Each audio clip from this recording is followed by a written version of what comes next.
So without further ado, I am going to introduce Cathy Berger, Kaye, so we can get into the heart of the topic.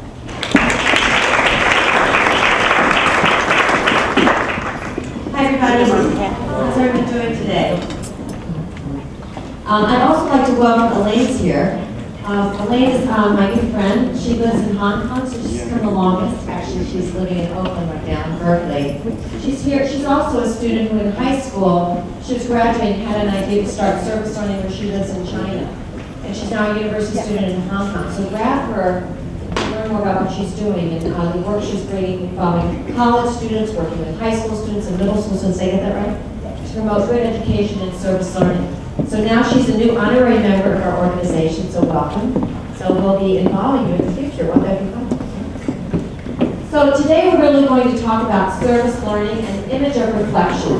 We're going to be looking at how to add youth voice to reflection. Now, for how many of you is this your first ECSL meeting? Oh my gosh, isn't that fantastic? Welcome. Welcome. Let's give a big welcome. That's just great. Yeah. Well, we hope it's the first of many.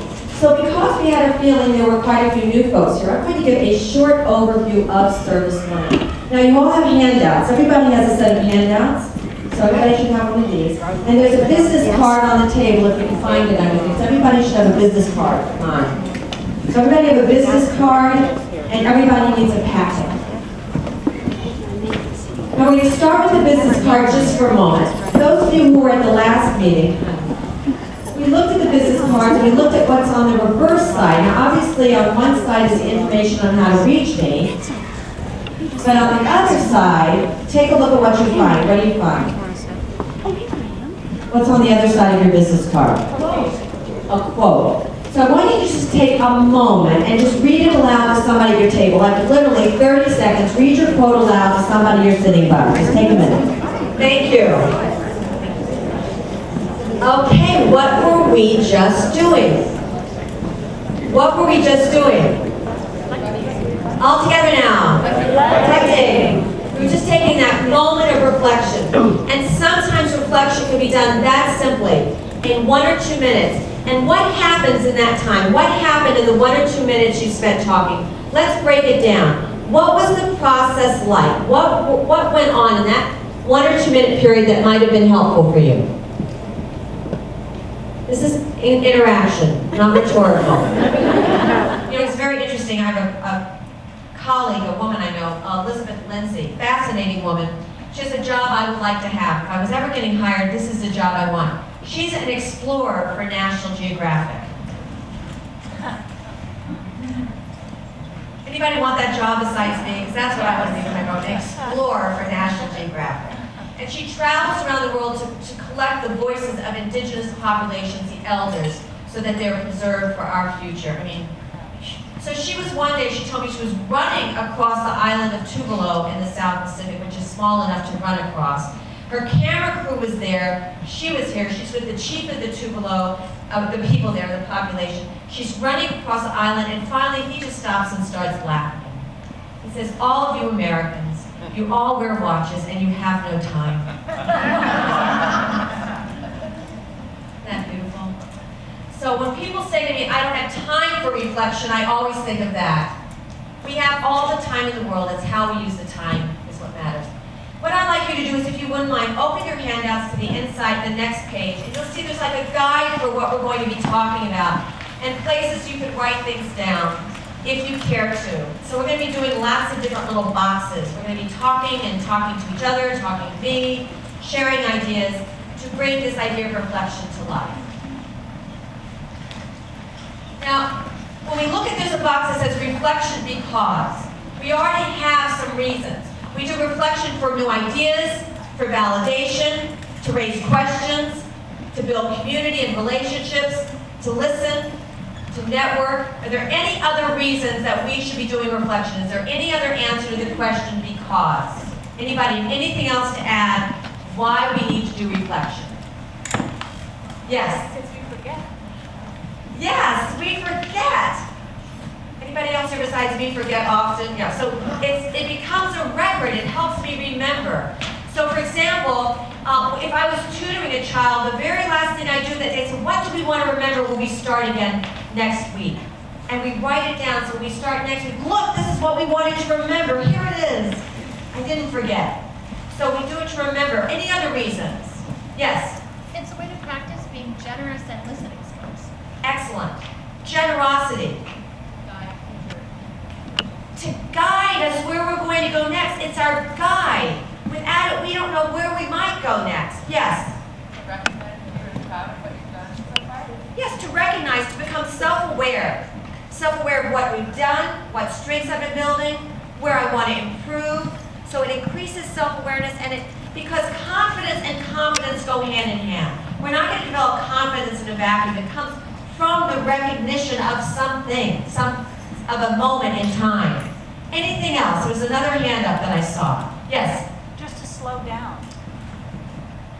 We're always producing, and we are putting that on our students. Produce, and there's no why.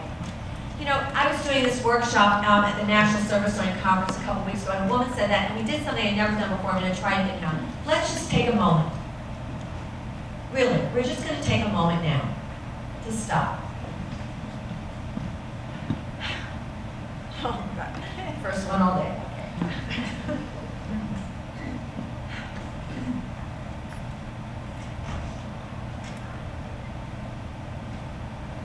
Kind of nice, isn't it? If we don't make that space, we won't make that space, so we have to make space.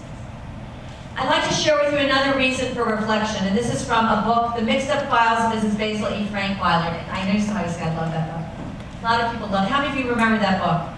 It's written by Il Konigsberg, a former high school science teacher. And in that book, 2 young kids run away from home, which I do not advocate. However, they ran away to the Metropolitan Museum of Art, which would be a good place to end up if you were choosing to do so. So they spent some time there, and then at the end of the book, they meet an eccentric woman named Mrs. Frankweiler. And Claudia, age 12, says, "But Mrs. Frankweiler, you should want to learn something new every day. We did even at the museum." Mrs. Frankweiler looks at her, and she says something that's very surprising. Now, I don't know about you, but every day I got home from school, what do you think my mother said to me? What did you learn? See, mother's school, it's all the same. What did you learn today? But that's part of why Mrs. Frankweiler surprises me so much, because she disagreed with my mother. She says this, "I don't agree with that. I think you should learn, of course, and some days you must learn a great deal. But you should also have days when you allow what is already in you to swell up inside of you until it touches everything. And you can feel it inside you. If you never take time out to let that happen, then you just accumulate facts, and they begin to rattle around inside you. You can make noise with them, but never really feel anything with them. It's hollow." Isn't that gorgeous? Get a copy of my book, it's in there, or you can email me and I'll send it to you. You're gonna love that passage. All right. Oh, did you want that? Wait, the wrong direction. Okay. You're welcome. All right, so now what I'd like you to do is we're going to have some time at your table to talk, just a few minutes, like 3 minutes, just a little bit of time. And I'm going to ask you all to work together or at your little circle, wherever you are, on the segment of the paper that says reflection is, okay? Reflection is not and reflection is. This is your time to brainstorm. This, to me, is the most critical part of our process today. Now, I hope that when you go back to your school, you replicate some of these experiences with your faculty or with your students to help you understand what reflection is and is not. This is the moment to do that, right now. How wonderful it is that no one need wait a single moment before starting to change the world. That's Anne Frank, isn't it? Amazing when you think of her circumstance. Yes? If you need a helping hand, you'll find one at the end of your arm. It's a Yiddish proverb. One more. Who has one more? Yes.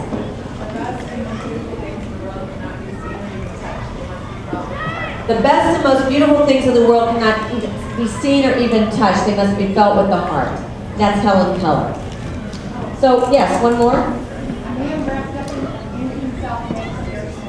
A man wrapped up in himself makes a very small bundle. Ben Franklin, I mean, who else would say that? I saw that in a museum and I went crazy. When I see a quote I love, I just go literally ballistic. If anyone would like copies of my top 50 quotes, just email me. You have my email on the card and I'll send them all out to you. I love sending them out.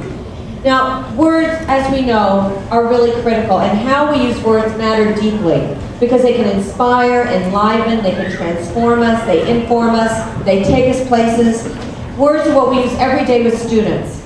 And I used to think that words were enough, that all we needed were words and that would be sufficient to envelop young people and to engage them in the world. But we know that words are not enough, that we need to transform words into ideas.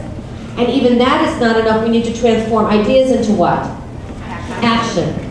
And that's what this is about. With service learning, we're going to take words and transform them into ideas and transform those into reflection. And then, along the way, we also need to take a pause of reflection. So could everybody just humor me for a moment and strike a reflective pose? Everybody, strike a reflective pose. Let me just see what reflection looks like. It's very fun to watch.